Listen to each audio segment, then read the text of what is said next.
Palavra do Senhor essa manhã, Mateus capítulo 28, versos 19 e 20. A minha versão, que é a mesma que você tem aqui no telão da igreja, diz assim: Então Jesus aproximou-se deles e disse: Foi-me dada toda a autoridade no céu e na terra. Portanto, vão e façam discípulos de todas as nações, batizando-os em nome do Pai e do Filho e do Espírito Santo, ensinando-os a obedecer a tudo o que lhes ordenei. E estarei sempre com vocês até o fim dos tempos. Amém? Feche seus olhos, vamos orar. Senhor, em Tua presença agora nós colocamos a nossa vida, o nosso entendimento e o nosso desejo de aprender mais de Ti e do Teu propósito para a nossa vida, Senhor. Fala aos nossos corações essa manhã, que não seja o nosso entendimento, apenas a nossa compreensão limitada, mas que o Teu Espírito esteja presente nessas palavras, Senhor. Não apenas no que foi lido, mas naquilo que vai ser expressado, naquilo que vai ser comunicado, que o Senhor possa falar aos nossos corações, aquele que é o Teu desejo para nós, Senhor. Toca a nossa mente, o nosso coração, o nosso corpo, o nosso entendimento para a honra e glória do Teu nome.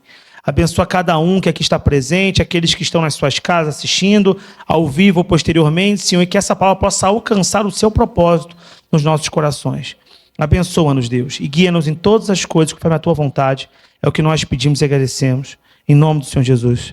Amém. Amém? Pode se assentar.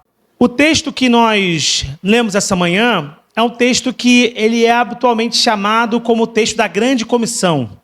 Ele é um dos textos que dá essa indicação de grande comissão, ou seja, da grande responsabilidade, o grande chamado da igreja, aquilo para qual a igreja foi separada, né? É um dos pontos principais, que é fazer o reino de Deus se espalhar, se desenvolver na terra. E é interessante que o texto começa com Jesus falando. Não é apenas uma indicação de que Jesus disse. Tem um abre aspas. Jesus falou, aproximou-se deles, os discípulos, e disse: Foi-me dada toda a autoridade no céu e na terra. E, portanto, uma vez que essa autoridade está estabelecida sobre ele, ele dá uma comissão. Ele dá uma responsabilidade. Olha, vão lá, em meu nome, e façam, segundo a autoridade que me foi dada, todas estas coisas. Ou seja, façam discípulos e os batizem em nome do Pai, do Filho e do Espírito Santo. E vocês não estarão sozinhos. Eu estarei com vocês até o fim dos tempos nessa comissão. Então, o grande interessado na grande comissão é o próprio Senhor Jesus. E a gente começa essa série chamada Uma Cultura para o Nosso Tempo com esse texto, porque essa série, na verdade, ela visa explorar não uma cultura de modo aleatório pensada por mim, mas a própria cultura que a nossa igreja desenvolveu. E aquilo que nós entendemos que é o chamado da nossa instituição igreja, da Nova Jerusalém Tijuca, mas que obviamente comunica, dialoga, visa expressar aquilo que nós entendemos que é a cultura de que Deus deseja para nós. Então não uma cultura pensada segundo nossos critérios, mas uma cultura construída à luz das Escrituras. E quando a gente estabeleceu esse documento, produziu isso, publicizou e tem procurado se dedicar de maneira a que aquilo que a gente produz de fato expresse isso, nós pensamos em 4 grandes missões na nossa igreja. E eu não sei se você lembra de todas, mas a primeira grande missão que nós estabelecemos, você lembra qual foi? A primeira grande missão das 4 missões da Jerusalém Tijuca? É o tema da pregação dessa manhã, anunciar. A primeira grande missão que nós estabelecemos é anunciar. A segunda, desenvolver. A terceira, relacionar. A quarta, servir. Por que nós estamos fazendo questão de reforçar isso? Porque essas coisas podem ser esquecidas com o tempo. Com o tempo a gente pode naturalizá-las e acabar não lembrando de fato de todo o coração daquilo que é o nosso chamado fundamental. Então eu quero que você repita comigo, para você mais uma vez registrar. Nossa primeira missão é anunciar. Fale, anunciar. A segunda missão é desenvolver. Fale, desenvolver. A terceira é relacionar. Fale, relacionar. E a quarta é servir. Mais uma vez. Juntos. Servir. São as 4 missões que nós desenvolvemos. Missões, novamente, não pensadas pela nossa mente, mas reveladas nas Escrituras. E cada uma dessas semanas, nós iremos passar em cada um desses tópicos. Semana 1, anunciar. Semana 2, desenvolver. A semana 3, relacionar. A semana 4, servir. Então, quero que você esteja sua mente muito aberta Porque mesmo que você fale assim, eu conheço já esses tópicos, é importante sempre lembrar os acordos firmados com Deus. É sempre importante trazer à memória as coisas para que a gente não naturalize e dê sentido prático a elas conforme a vontade do nosso Senhor. Amém? E aí, como chegamos no tema anunciar e chegamos nisso a partir desse texto, a gente tem que se perguntar, né, como igreja, o que é efetivamente anunciar? O que quer dizer isso? Tanto para nosso aspecto missional da Nova Jerusalém, como para o aspecto bíblico. O que é anunciar? E por qual motivo nós devemos fazer isso? Porque isso é um componente importante. Ora, para além daquilo que o texto diz, que o próprio Cristo nos convoca a anunciar, que é uma responsabilidade que nos é imbuída, anunciar é pregar a oportunidade da reconciliação com Deus. Imagine que há um conflito entre duas pessoas. E nenhuma dessas duas pessoas tem o desejo de reaver aquele relacionamento, de reaver aquela amizade, aquele aspecto fraternal anteriormente estabelecido.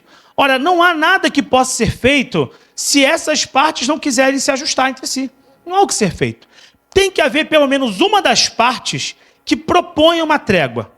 Tem que haver ao menos uma das partes que se propõe a comunicar com o outro e falar assim, que tal nós sentarmos e resolvermos as nossas questões? Se nenhuma das duas partes deseja isso, nunca será possível uma reconciliação. Se uma das partes deseja, existe uma possibilidade. Porque a parte que está ofendida e que está propondo se reconciliar, está abrindo mão talvez de alguma razão que tenha previamente para que as coisas se resolvam. E curiosamente, eu não dei o último exemplo, aliás, não curiosamente, eu não dei o último exemplo quando a gente fala de duas pessoas que querem se reconciliar. Porque não é isso que a Bíblia fala. A Bíblia não fala para a gente que os homens querem se reconciliar com Deus. A Bíblia fala que Deus quer criar uma reconciliação com o homem. Porque nós escolhemos viver distante da vontade de Deus. Nós escolhemos a rebeldia, nós escolhemos a rebelião, nós escolhemos fazer a nossa vontade. E toda reconciliação possível com Deus, ela só é possível porque Deus primeiro decidiu se reconciliar conosco. Não porque nós falamos assim, Senhor, existe um caminho, existe uma oportunidade, existe um meio, um veículo. Não. Sempre quem propõe o caminho da reconciliação na Bíblia é Deus.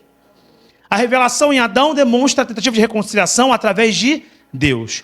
O próprio pacto abrâmico é um pacto de reconciliação que parte de Deus. A salvação do povo do Egito para fazer uma festa para Deus em Canaã, porque é isso que fala na Bíblia. Deus quer livrar o seu povo, fazer com eles uma festa, o que mostra que nosso Deus é um Deus alegre, festeiro.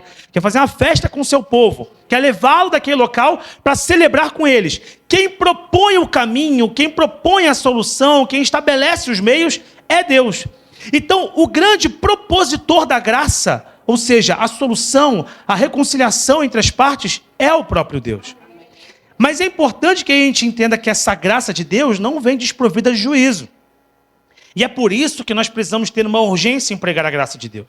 Porque, embora Deus se coloque disponível, acessível, desejando reconciliação através do sacrifício de Cristo, as pessoas rejeitam esse sacrifício. E aqueles que rejeitam sofrerão com o juízo de Deus. E o juízo de Deus é uma realidade colocada bíblica para nós. É claro, no entanto, que nunca na Bíblia a gente vê Deus ajuizar antes de propor graça. Já reparou isso? Deus sempre propõe primeiro uma solução. Ele sempre se coloca à disposição com a graça. Ele dá um caminho, ele cria um meio para que as pessoas se resolvam com ele. Ele estabelece algum tipo de pacto. E depois ele vai ajuizar todos os povos. Então nós devemos anunciar, porque essa realidade, ela não está presa, estocada no Velho Testamento. Ela é também uma realidade do Novo Testamento. E existe uma má compreensão sobre Jesus, que porque Jesus é uma pessoa agradável, legal, interessante, e o fã-clube é que tem problema, porque o fã-clube fala que existe o inferno, mas as palavras de Jesus falam sobre isso também. Nós não podemos comunicar um Jesus da cultura, um Jesus que satisfaz a moda ou esse tempo. Porque a igreja que se casa com o seu tempo fica viúva muito rápido. Porque os tempos mudam. Nós precisamos pregar aquilo que é perene. E o que a palavra de Deus fala para nós que é perene, que se mantém. Aquilo que o Cristo falou. Ele propôs uma reconciliação através do seu próprio corpo. E ele falou para nós fazermos discípulos. Porque haverá um momento que haverá ajuizamento. Aquele que crê está salvo. Mas o que não crê já está condenado. Não é minha palavra, é a palavra do próprio Jesus Cristo. Logo, nós devemos dar suficiente valor às palavras dele. Se cremos naquilo que Cristo fez em nosso favor, devemos crer naquilo que ele falou a nosso respeito. Então é por esse motivo que é preciso anunciar a reconciliação com Deus, porque ele oferece uma graça que é geradora de salvação e propósito para todos aqueles que nele creem.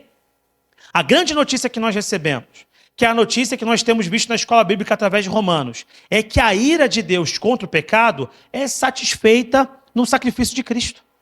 Nós, sendo rebeldes, rejeitando a Deus, Deus esquece aquilo que a gente faz. Ele não leva em consideração conquanto reconheçamos o sacrifício de Cristo. Olha, não importa o que você fez antes, conquanto que você reconheça a importância de viver com Jesus. Essa é a pregação do apóstolo Paulo em Romanos. É disso que ele está falando. Não importa muito o seu sangue ou origem. Não importa muito se você é filho da linhagem da promessa ou você tem uma linha gentílica. Não interessa muito. Interessa que você reconheça que foi por você. E, portanto, como nós fomos alcançados por essa graça, que só pode ser explicada de uma maneira transcendental e mística, não tem como você entender isso de modo natural, não tem como de modo um veículo natural você entender isso. Isso não é tão racional assim. Isso é espiritual demais e é por isso que só quem consegue receber o Espírito Santo pode entender. Tem que ter um toque do Espírito Santo para você entender, porque por conta própria você não entende.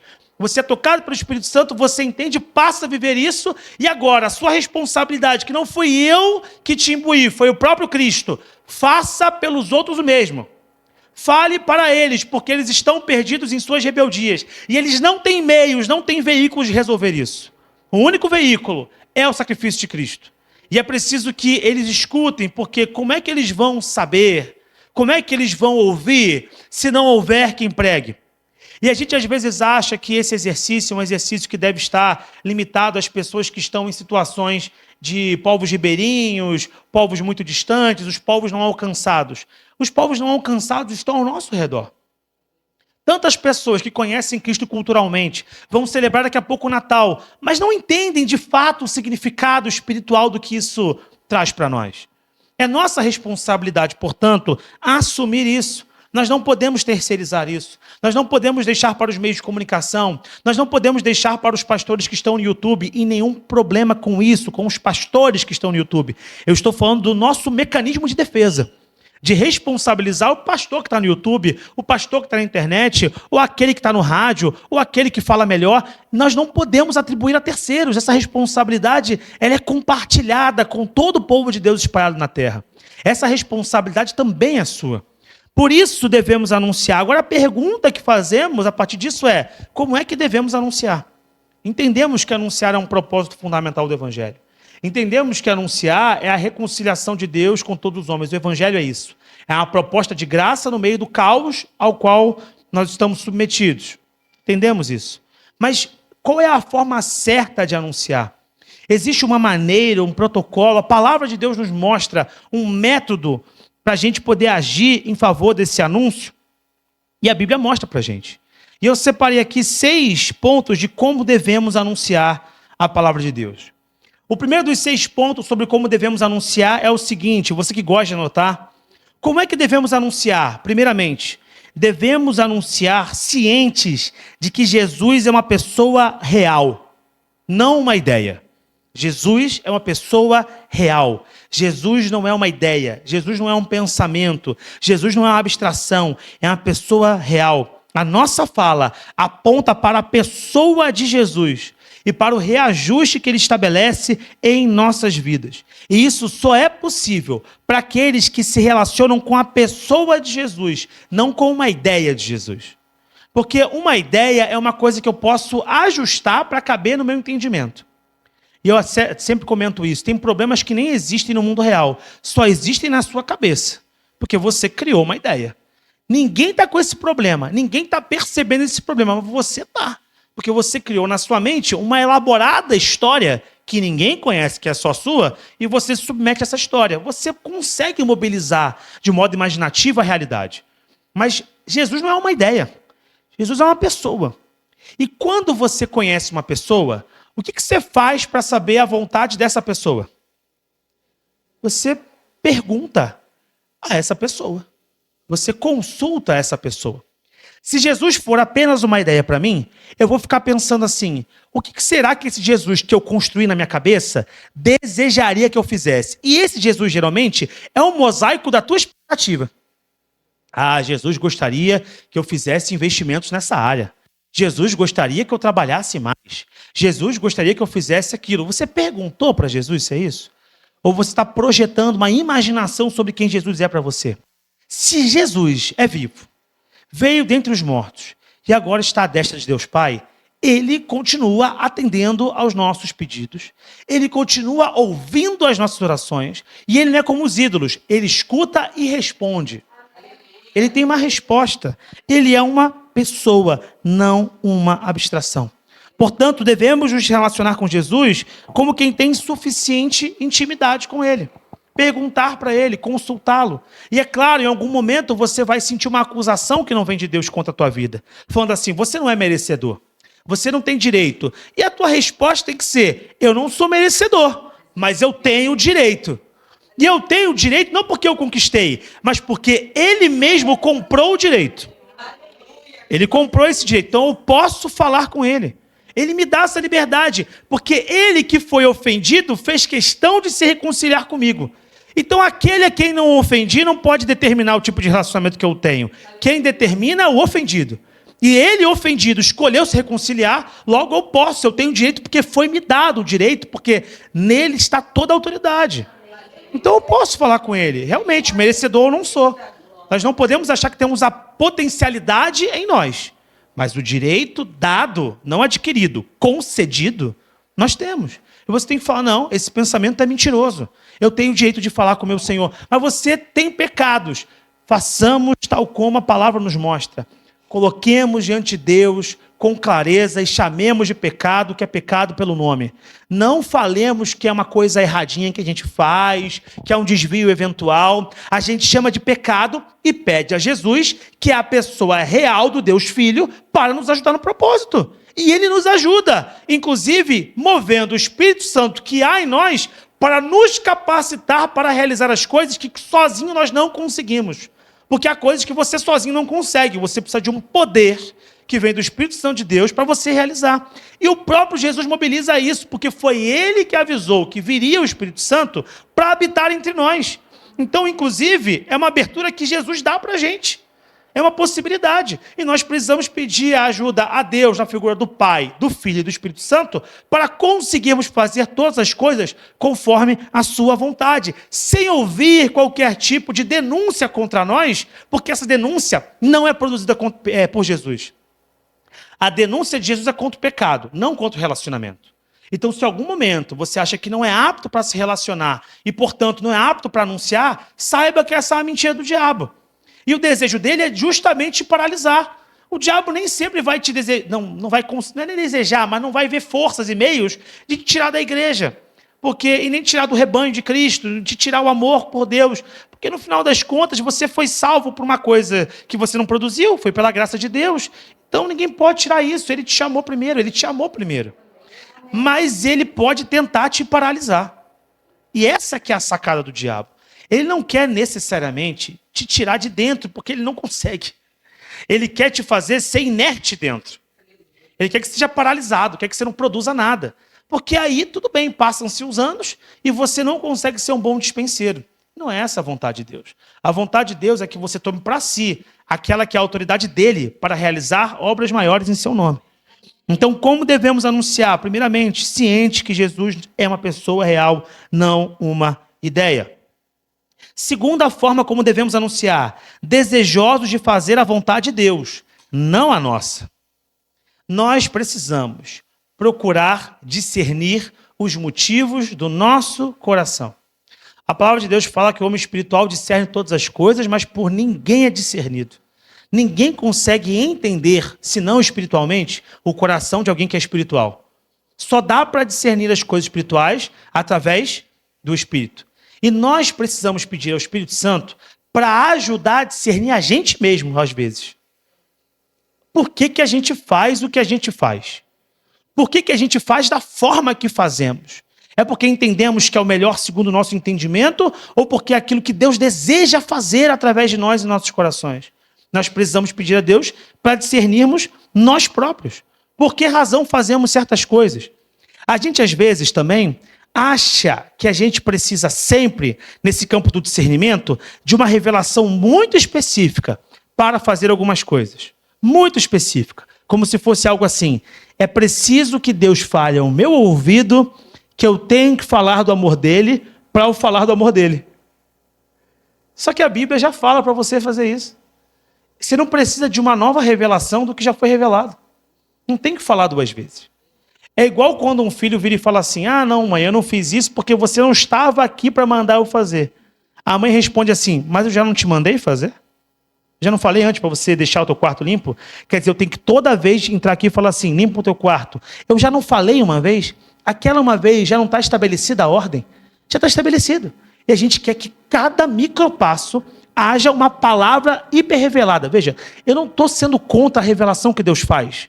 Eu estou dizendo que já tem um grau de revelação suficiente para você se mover.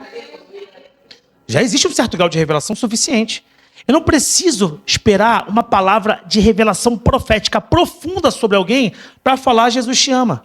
Porque às vezes a gente fica assim: preciso saber se essa pessoa está com um problema na família, alguma coisa e tal. O Espírito Santo tem que me revelar para poder eu falar. Às vezes ele vai fazer assim, porque quando você tem uma revelação muito específica, muito profunda, uma palavra de conhecimento, é difícil resistir.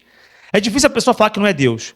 Mas tem que ter confiança que mesmo se você não tiver isso numa ocasião, quem coloca na sua boca a palavra certa é Ele. Então aquilo que você fala provém dele. E às vezes você acha que para ser uma coisa espiritual, você tem que perceber que está espiritual. Não, às vezes nem parece espiritual, mas a espiritualidade em Cristo, ela opera em níveis, às vezes, que são imperceptíveis. Às vezes vai ter um dia que você vai falar uma palavra que vai bater certinho no coração da pessoa e para você só foi uma frase. Você acha que você construiu a frase. Quem botou a frase foi Deus. Mas você que acha que construiu. Foi na minha intelectualidade, foi na minha capacidade de pensar, ou foi uma coisa que veio na cabeça de modo aleatório. Não existe aleatoriedade na ação de Deus na tua vida. Nada é aleatório, tudo é pensado. Só que você não tem o controle. Eu gostaria de ter. Então você não tem como servir a Cristo, porque a primeira coisa que a gente faz quando serve a Cristo é abrir mão do volante. É abrir mão do controle. Você agora é carona. Você é carona, você não comanda nada no carro. Tu só tá nele. Você quer bater palma, bate, porque senão... Por a dúvida... Amém? Você é carona, você não conduz o processo. Então você precisa ter a capacidade de entender o que Deus está fazendo em você, sem precisar toda vez ter um microcontrole do que está acontecendo. Discirna os seus motivos. Não, só posso falar se... Não. Tira essas nuances, essas notas de rodapé do caminho.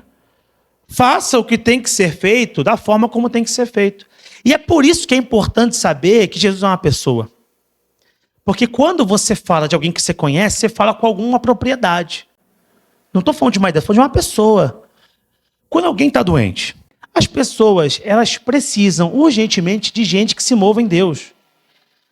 Às vezes a gente acha, veja, eu não estou tirando o valor do conhecimento, da teologia, do aprendizado. Eu estaria sendo aqui imprudente se eu fizesse isso. Estaria sendo leviano, como professor, inclusive, falar que não é importante conhecer os rudimentos da Bíblia e a teologia. É fundamental. Mas o seu conhecimento teológico, sem ação prática, é só perfumaria. É só saber. Você tem que ter a coragem, porque aí é coragem, de falar assim: você está passando mal? Posso orar por você? Essa frase deixa você nervoso. A pessoa fala sim. Você fica igual o cara que oferece cartão de crédito da C&A. O que eu faço agora? Nunca chegou nesse ponto de falar em sim. Que o cara, eu fico imaginando, o cara do cartão de crédito da C&A fala o dia todo: você quer? Ninguém fala assim. Um dia o cara fala sim. O que eu faço agora? Como é que eu abro essa conta? Nem sabe o que fazer. A pessoa fala assim, sim. Você, olha, abre a boca e olha. Ah, mas se não acontecer, você não tem controle desse processo. A gente fala isso sempre aqui. Você não tem controle disso. De Deus é o querer e realizar. Só que ele precisa que você tenha alguma fé para manifestar. Pode ser que ele não cure na primeira, mas você vai continuar orando. Porque no final das contas está aquecendo o motor. Porque às vezes também tem isso. Você passa 28 dias do seu mês sem buscar Deus. Aí no 29º você ora por alguém. E você quer que aconteça. Às vezes orar e se frustrar é também um caminho para ajustar a rota. Para falar assim, não, Deus falou que coisas maiores. Então eu preciso arrumar alguma coisa aqui. E vou buscar mais, e busca mais, e busca mais. E talvez algum dia você se dedicando o suficiente, Deus encontre em você um coração que de fato pode receber essa unção, esse poder. Não estou falando que você não possa orar também pelo simples. Mas estou te dizendo que você só bota a fé no que está resolvido, não é fé. Está resolvido. Vou orar para Deus te dar uma casa, mas já sei que Ele deu.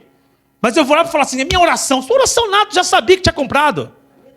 Bota a fé numa coisa que ninguém está vendo, porque a fé é o que ninguém está vendo. Fé é botar um passo sem saber se tem piso. Você não sabe se tem piso na frente, você só bota o pé, o piso faz. Tem que botar o pé. É confiança. Deus está nesse negócio, ora. Deseje fazer a vontade de Deus, não a sua. Discirna o seu coração. Se também você quer fazer para ser conhecido, a gente, irmãos, todo mundo, vou falar isso aqui com todo o carinho do mundo. Todo mundo aqui vai ser esquecido. Ninguém vai ser lembrado, todo respeito. A não ser que aqui do meio surja um Charles Spurgeon na vida, surja um pregador, surja um Billy Graham, ninguém vai lembrar da gente. Mas ninguém.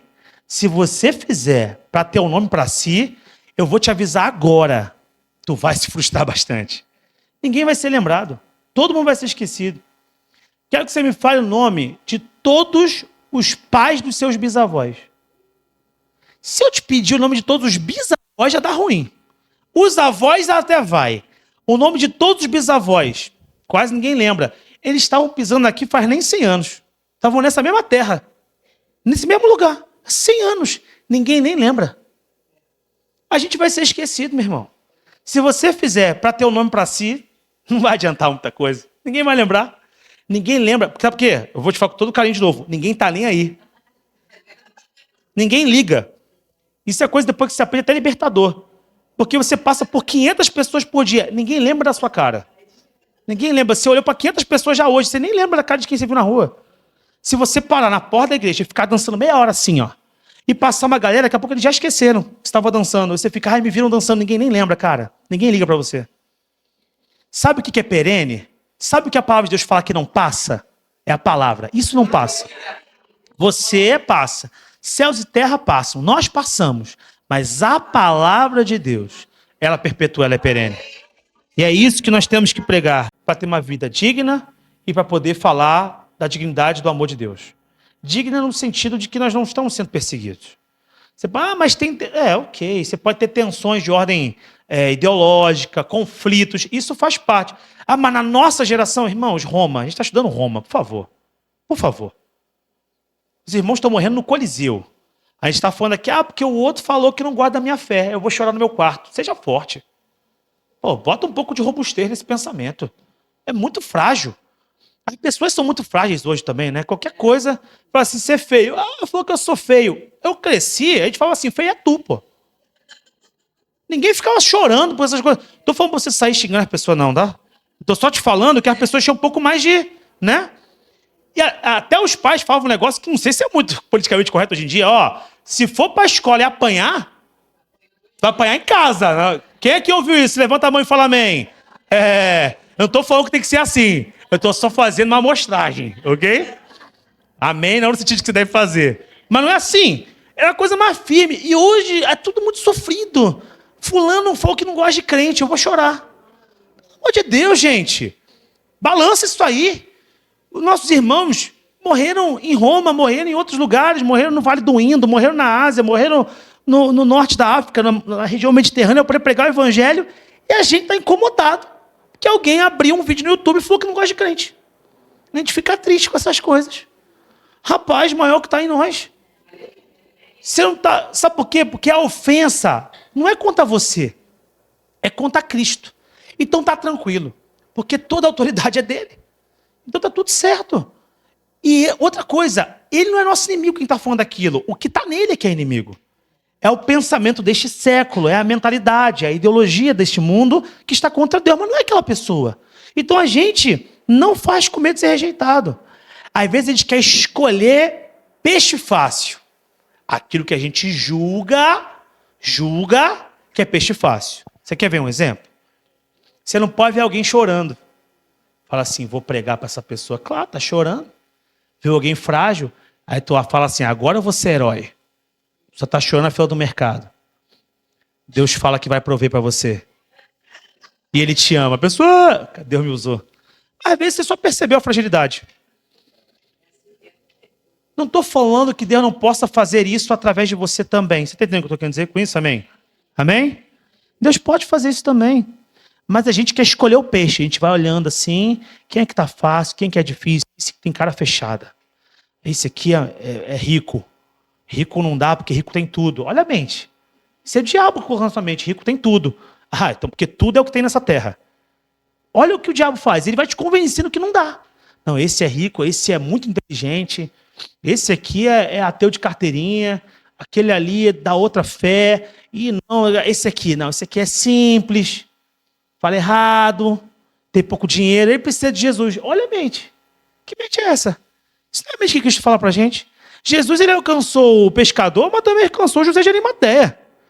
Jesus alcançou o pobre e o rico. Jesus alcançou o cara de poder e o cara que não mandava em nada. E o apóstolo Paulo ainda fala pra gente, em Cristo todo mundo é igual. Não tem essa. Então, na verdade, o que vai fazer a diferença não é a sua avaliação da dificuldade. O que vai fazer a diferença é o poder que está em ti. É isso que vai fazer a diferença. Então você vai olhar e se o Espírito Santo falar, fala com essa pessoa, não pensa muito, porque a gente às vezes acha que também tem que ser muito elaborado. Eu já falei aqui, não tenho vergonha de falar, eu tomei essa cipuada. Deus falou através da Isabela uma vez orando, falou assim, às vezes você acha, meu filho, essa cipuada é muito boa, que as coisas têm que ser muito sofisticadas, muito complexas. Meio que assim, né? Você estudou, né? Então você acha que tem que ser um negócio. Eu faço no simples. Às vezes vai ser muito simples. Você tem que dar uma relaxada, né? Como que faz assim, não achar que tem que ser. E aquilo me mudou. Porque às vezes você acha que tem que ser um negócio muito elaborado, uma palavra muito certeira, uma análise psicológica do indivíduo. Vai ter esse momento. Mas vai ter vezes que Deus vai falar uma coisa simples, você vai falar o simples, uma coisa que todo mundo fala, mas na tua boca vai ser diferente. Por quê? Porque não é a palavra, é a unção. É a unção que está carregada nessas palavras. Porque para quem lê a Bíblia sem o Espírito, são letras em sequência, são palavras. Para quem tem o Espírito Santo, é poder. Um falar assim, Deus te ama na boca de quem não tem Deus, não é muita coisa. Um Deus te ama na boca de um filho, tem poder. Então você precisa do poder de Deus, sem medo da rejeição. E aí quando Deus começar a falar coisas para você mais profundas, não fique com medo. Fale. Mesmo que a pessoa fale, não é para mim. Fala. Se Deus falou no teu coração, você vai falar. Teve esse caso histórico do meu bisavô, né? Que estava em Macapá, eu era criança, então era uma daquelas crianças gordinhas com... meu pai fala que na época eu era gordinho, como se hoje eu fosse magro, né?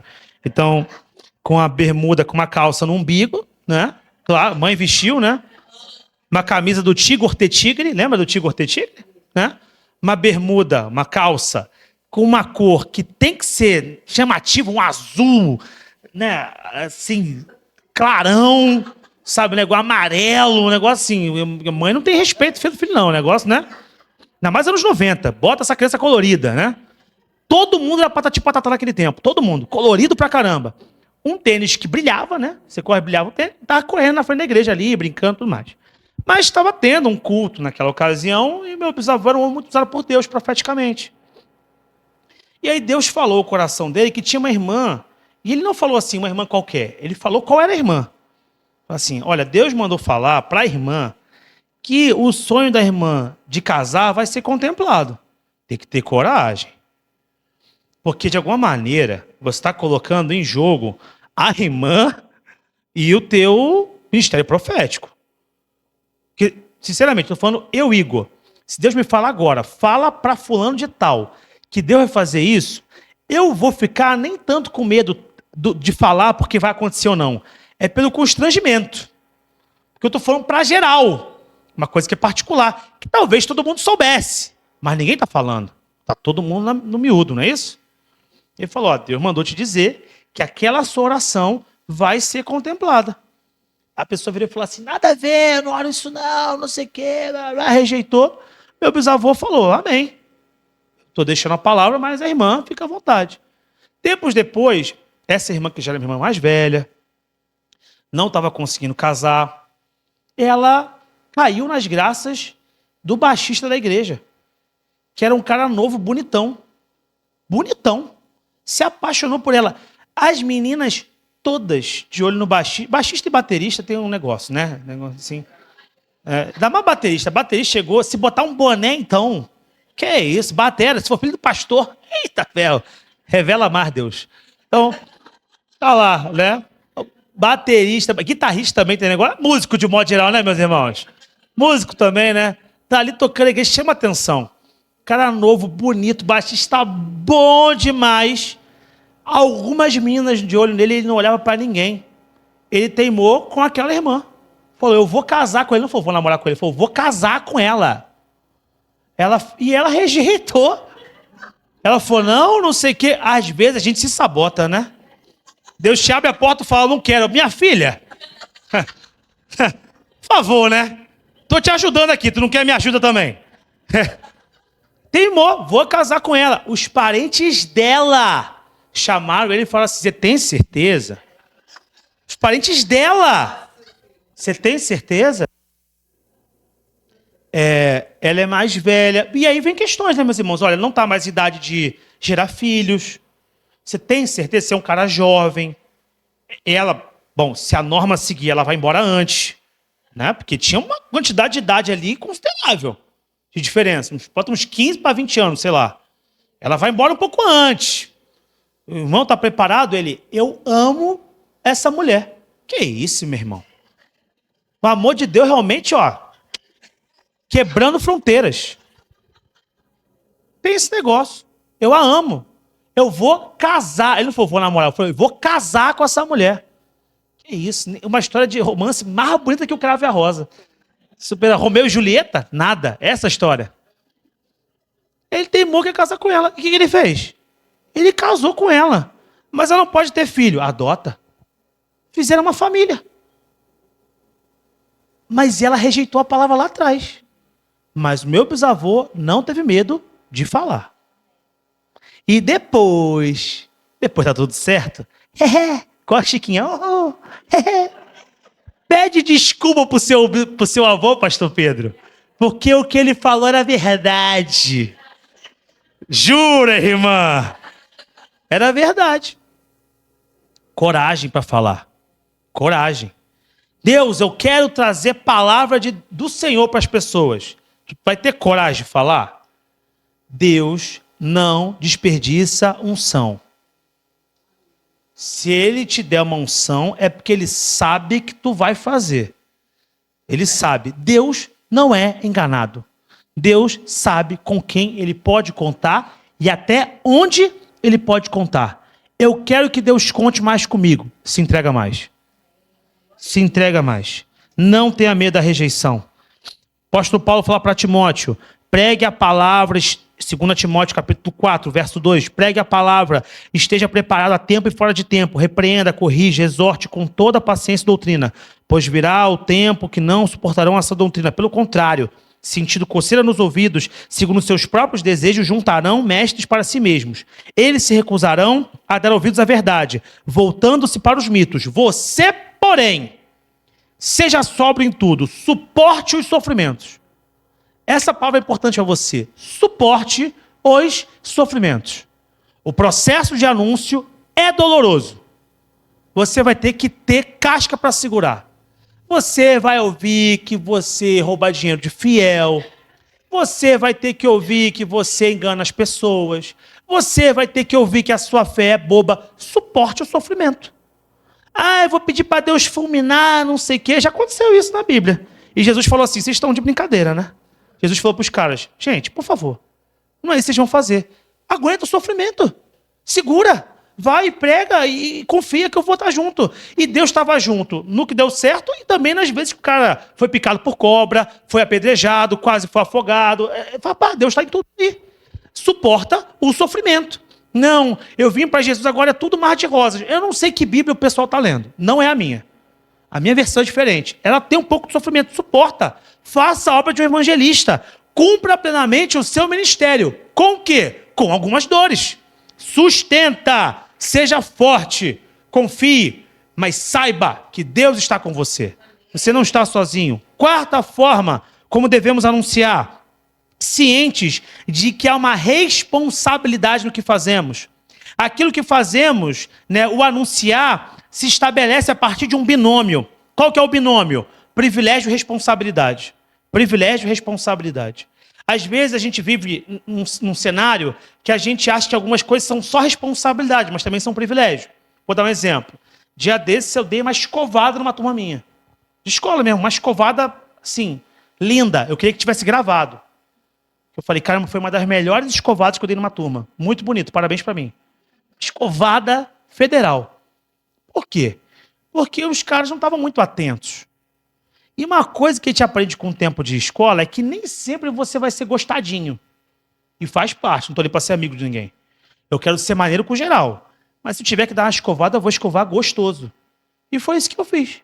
Eu falei, vem cá, vocês estão aqui na escola, menos de 1% dos seres humanos que pisaram na Terra estão tendo a oportunidade, ou tiveram o que vocês estão tendo, de passar 13 anos da vida de modo ininterrupto, sem produzir economicamente, para poder sentar numa sala e ouvir pessoas que se prepararam ao longo de anos para ensiná-los várias coisas que vocês poderão, talvez não, mas poderão usar na vida ou ajudarão vocês a escolher um certo caminho.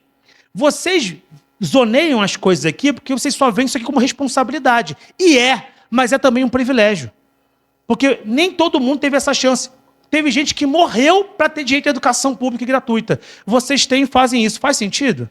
Só que imagina isso em 15 minutos. Esmiuçado, com dados, alguns verdadeiros, alguns inventados, não interessa. Vai lá, vai jogando. Se um monte de político fala, por que eu não posso, não é verdade? Joga o dado. Vai jogando os dados. 15% dos estudantes, não interessa, meu irmão. Onde vai procurar o dado? Joga lá, meu irmão. Joga lá, meu irmão, resolve tu. Joga lá, meu irmão. Confere. Não, brincadeira, não inventei nada, não. Ou inventei muito pouco, não sei. Mas assim, bati. No final, todo mundo em silêncio. Eu falei assim, agora eu posso dar minha aula? Mó marra. Posso dar minha aula, pessoal? Pode. Então tá bom, vamos lá aprender um pouco mais. Então, galera, Revolução Francesa, vai feliz, né? Muda o tom, né? Por quê? Porque só vê aquilo como responsabilidade, não como privilégio. Tem muito cristão que vê Jesus como privilégio, não como responsabilidade. É o contrário. É um privilégio ser usado por Deus. É um privilégio ter Cristo na nossa vida. Mas é uma responsabilidade. Você tem que saber lidar com esse binômio. A gente recebe o privilégio da autoridade. É um privilégio. Um privilégio da representação. Você é um embaixador. Sendo assim, anunciar não é apenas falar, é representar. É como se fosse o seguinte, é um privilégio, né? Mas é uma responsabilidade porque quando você pisa e abre a boca, não é você que está falando. É Jesus que está falando. Porque você recebeu a autoridade para falar em nome dele. Então o recado que tu mandou é como quem diz assim, ó, Jesus mandou dizer. E você está falando. É uma responsabilidade. Então é um privilégio, mas é uma grande responsabilidade. E é justamente por isso que você tem que ter em mente que tem uma cartilha. Tem sim um certo modo de agir. Ser de Cristo exige um certo decoro. Exige um certo padrão de como andar, ser, pensar, agir, vestir. Um certo decoro. É necessário isso, ter isso em mente. É preciso também ter suficiente poder para ser voz daquele que você representa. Você tem que ter esse poder para ser voz de Cristo. Porque você recebeu uma autoridade. Então tem uma forma de agir, tem uma forma de se mover, tem uma forma de fazer. Não é de qualquer maneira. É com responsabilidade. Porque aquilo que você faz é em nome de Cristo. Então quando você chega, você está sendo visto como Cristo é visto. O apóstolo Paulo fala, porque se anunciam, 1 Coríntios 9,16, porque se anuncia o evangelho, não tem de que me gloriar, pois me é imposta essa obrigação. E ai de mim se não anunciar o evangelho. É uma responsabilidade. Você não tem que só ter o privilégio de pregar. Você tem a obrigação de pregar. É a tua responsabilidade. Com o quê? Com a minha voz ou com a minha vida? Sim. Não tem divisão disso. Não, é só com a minha voz. Em minha vida, qualquer coisa. Só com a minha vida. Com a minha voz eu faço outra coisa. Não, a resposta é sim. Com a minha voz ou com a minha vida? Sim. Com tudo que você é, você faz a vontade de Deus. Você cumpre. Quando você pisa no lugar, as pessoas estão vendo Jesus. Às vezes, você vai ser a única representação de Jesus que as pessoas vão ter. Já pensou nisso? É a única representação de Jesus que elas vão ter. A única. O único acesso, a única brecha para conhecer Jesus é você. E você é um pequeno Cristo. Cristão é isso. Você é um pequeno Cristo. Você representa Ele onde você está. Você pisou, Jesus chegou. Pisei, Jesus está aqui. É automático. Por quê? Porque eu represento um reino maior que eu. Da mesma maneira como o embaixador pisa em outro lugar, é como se fosse o país falando, não é ele falando. Se o embaixador do Brasil vira para outro embaixador e fala assim, a gente não gosta de vocês, não foi o embaixador que falou, não é ele, não é a pessoa, não é o Joãozinho. É o país que falou. Então, a fala dele tem um peso muito grande. Da mesma maneira, tudo que você fala tem um peso muito grande. Então, você precisa saber que há uma responsabilidade que você faz. Quinta coisa, você tem que estar ciente de que você está anunciando a Cristo e não uma instituição. Ninguém aqui anuncia a Nova Jerusalém Tijuca. Ninguém. Se o faz, está fazendo errado. A gente não precisa de propaganda, nós não somos um modelo de negócio. Não precisamos de propaganda para a igreja. A gente propaga que somos uma comunidade, que se gosta, que é feliz, amém. Mas tudo isso só faz sentido porque a base é Cristo. Por que eu estou falando isso? Vamos dar um exemplo de uma coisa prática, de um erro nesse sentido? A pessoa chega e fala assim, eu estou com um problema. Aí você fala assim, vamos lá na minha igreja. Lá o pastor, lá o culto tal, lá não sei o quê. Não está errado, mas não está totalmente certo. Está entendendo? Não é errado você fazer isso. Mas o melhor seria falar assim, você sabia que Jesus cuida disso também? O primeiro tratamento é Jesus. Sabe por quê? Porque a gente não quer ganhar pessoas para Jerusalém Tijuca. A gente quer ganhar pessoas para Cristo. Para Cristo. Então, as outras igrejas não são seitas, elas são bem igrejas que servem a Cristo. Nós já falamos isso aqui, nós não somos uma seita, não é a gente que tem um poder específico e ninguém tem. Não, é claro que por uma questão de conformidade, de você amar a sua igreja, você também vai querer que essa pessoa salva esteja aqui, porque você ama estar aqui e você quer dividir coisas boas que você tem. Isso é bênção, mas você não anuncia a igreja, você anuncia Jesus Cristo. Então, quando a pessoa fala de um problema, você não fala que o nosso louvor é legal, que a palavra é bacana, que tem uma iluminação, meia luz legal, porque tem uma transmissão, porque tem a conexão, porque tem a oração dos jovens, porque é isso, porque é aquilo, porque tem um curso. Você não vai anunciar isso, porque você não está tentando ganhar gente para a igreja. Você está tentando transformar aquelas pessoas em igreja. E você transforma as pessoas em igreja com a palavra de Cristo. É Cristo fazendo a sua obra. Essa pessoa pode eventualmente acabar conosco e vai ser uma bênção. Vamos estar muito felizes. Pode eventualmente parar numa igreja próxima do seu bairro. Porque essa pessoa às vezes mora no Caxambi. Não mora aqui no lado. A pessoa mora em Belfor Roxo. E aí, vai ter que vir aqui para poder receber a palavra, porque é aqui que está a fonte. Não, meu irmão. Tem uma igreja na rua da casa dele que vai ser bênção para ele. Mas você falou de Jesus. Imagina, tá no ônibus com a pessoa começa a chorar pitanga. Aí tu fala, vou falar para Jesus aqui. Aí, em vez de Jesus, você fala assim, não, porque a minha igreja, e tal, a pessoa fala, eu moro em Belfor Roxo. Você fala assim, então tá bom, o problema é seu. Por que isso, cara? Cada um com seus problemas, então. Você fala de Jesus para a pessoa. Fala assim, olha, o mesmo Jesus que atua na minha vida, atua lá na tua casa em Belfor Roxo. Eu posso orar por você pela tua casa agora? Você fala assim, eu quero conhecer a sua igreja. Vem aqui na Tijuca, é muito longe para mim. Então, procure uma igreja perto da sua casa. Se você conhecer, porque é importante conhecer pessoas. Pô, eu tenho um amigo que mora em Belfor Roxo, que é pastor da igreja tal. Você pode ir lá. Então, o telefone dele aqui. Pronto. Mas a igreja em si, a nossa, não cresceu. A gente quer povoar Jerusalém Tijuca ou o céu? Quer povoar o céu. Reitero, nós vamos crescer. Temos falado isso há muito tempo. Mas não porque a gente está trabalhando para essa igreja em si. Trabalhando para Deus. E Deus conhece nosso coração. Então Ele manda as pessoas que têm que vir para cá. Porque Ele sabe que a gente vai estar pronto para recebê-las. Contanto que estejamos prontos, Deus vai mandar. Porque o maior desejo é dele. Você fala assim, a gente não tem o dinheiro, Deus vai mandar. Está preocupado com o quê? Deus vai mandar. A gente não vai ter condição de fazer. Deus vai fazer. Não é a gente que faz, é Deus que faz. A gente só tem que ser zeloso. Fazer as coisas certas. Administrar corretamente. Ser diligente com a obra de Deus. Isso a gente tem que fazer. Mas a gente não tem que estar preocupado da gente criar. Senão a gente fala assim, não, vamos ganhar mais gente, porque a gente vai ganhar, o dinheiro vai entrar, e aí a gente pode fazer tempo maior, e não sei o quê, e isso. Não. Prega Jesus. Dinheiro não é problema para Deus, Ele manda.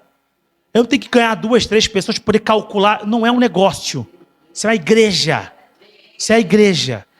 Tem que ter uma administração coerente? Tem. Porém, nós não estamos brigando como um negócio. E fulano, em vez de ir nessa igreja, foi na outra. Ele foi para a igreja? Ele foi para a igreja? Foi. Então, cadê o problema? Não tem problema, meus irmãos. Então, ame sim a sua igreja. Deseje fazer o melhor aqui. Aqui também é a nossa casa, amém? Mas quem vai levar para o céu não é a nossa placa. É Jesus. Então, prega Jesus. Para de falar que a tua igreja é bonita, é mais cativante, é mais moderna, é mais socialmente atenta, é isso, é aquilo, tem homens e mulheres e pessoas diferentes, tem tudo isso, tá bom. Mas não vai pregar isso. Porque você não pode confiar em instituição em homens.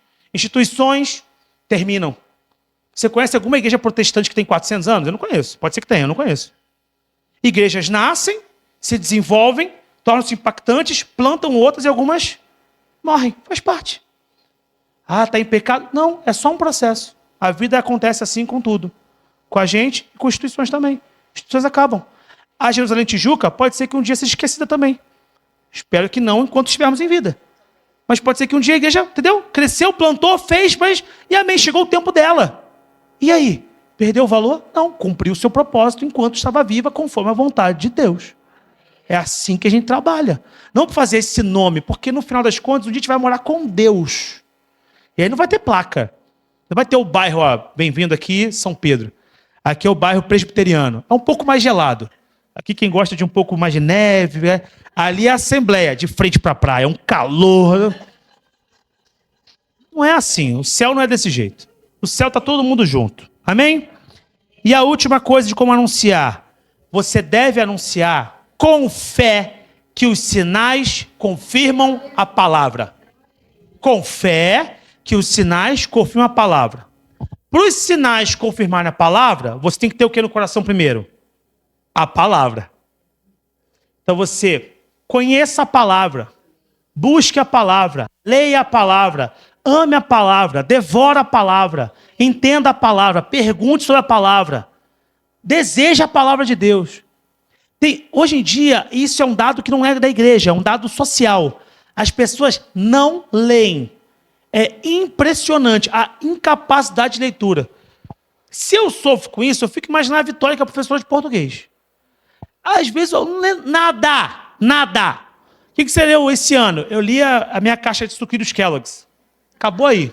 E ainda até a metade. Ninguém está lendo nada. Isso são dados de universidades.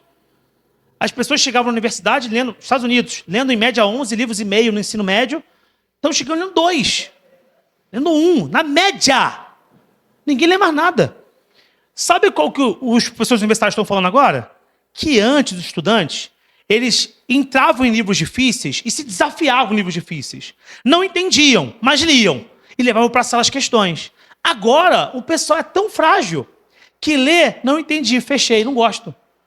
Não é sobre gostar, é sobre entender. Ninguém está te mandando gostar. Gostar é opcional. Você vai ler para entender.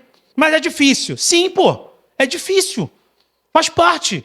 Ou alguém quer fazer, imagina, o cara faz o curso de história e não leu. O cara passou o curso de história inteira. O que você fez? Vi videoaula. Tu não leu? Não, eu não li. Tem advogado que forma sem ler. Tem historiador formando sem ler. Oi? Tem gente que faz teologia sem ler. Não é nada. Aí, às vezes, o cara é crente. Fala assim, eu sou crente. Você lê? Não. Então você não é crente, irmão. Porque uma coisa é se você não tivesse o potencial para ler. Você não foi alfabetizado. Aí tudo bem, a gente compreende, cria um mecanismo de áudio, você se alfabetiza, sabe? A gente entende. Mas não é o seu caso. Você sabe ler, sabe escrever, sabe entender texto. É difícil. Lê de novo. Lê 2 vezes.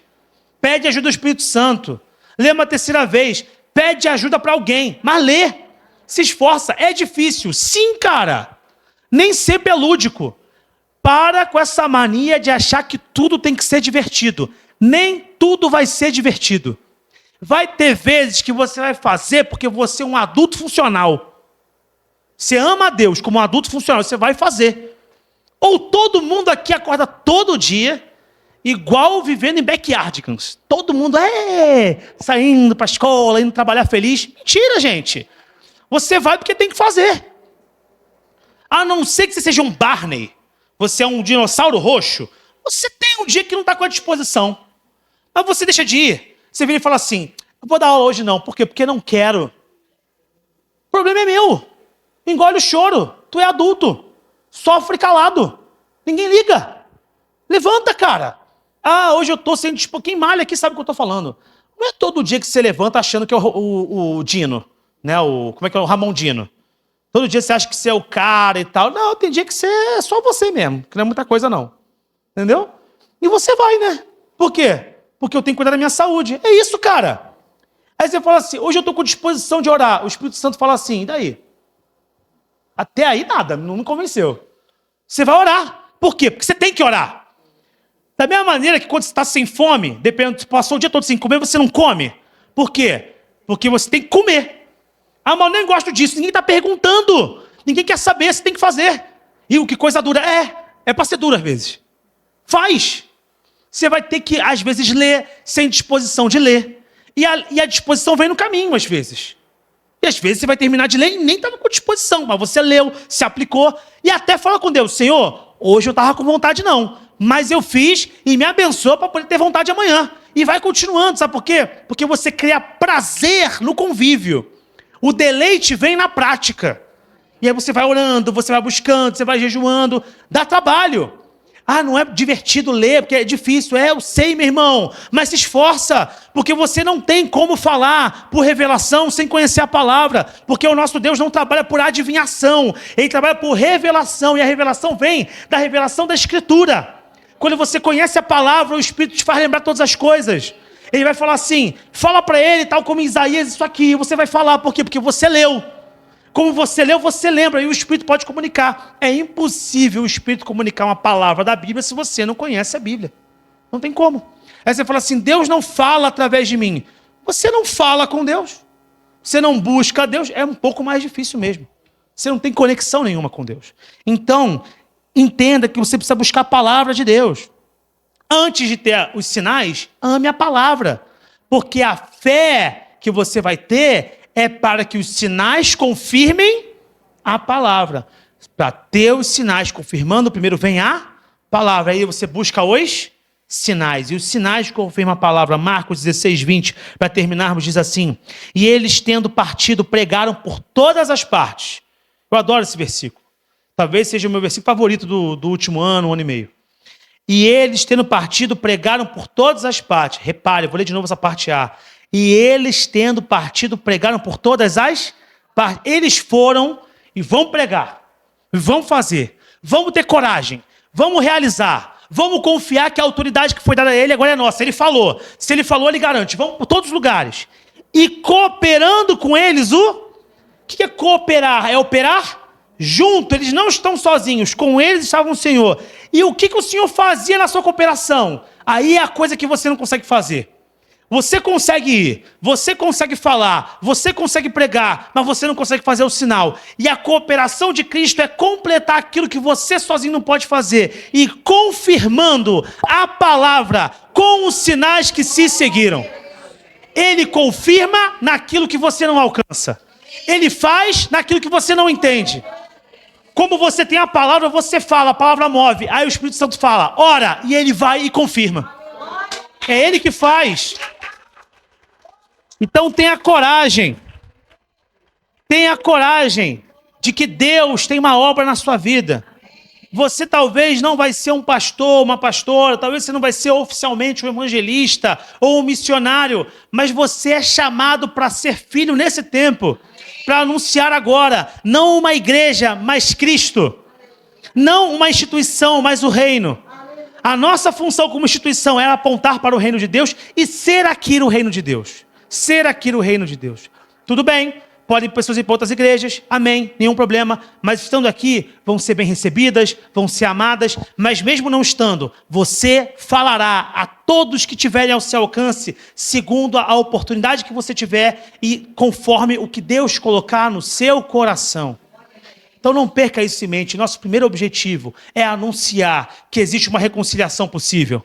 Mesmo as pessoas não querendo, Cristo se faz acessível a todos para reconciliar todos com Deus. Essa é a nossa palavra e é por isso que existimos, porque é isso que faz nós termos sentido como servos de Deus. Anunciar que Jesus Cristo veio em carne, morreu por todos nós para trazer a salvação para todos aqueles que nele creem. Amém? Vamos ficar de pé, vamos orar.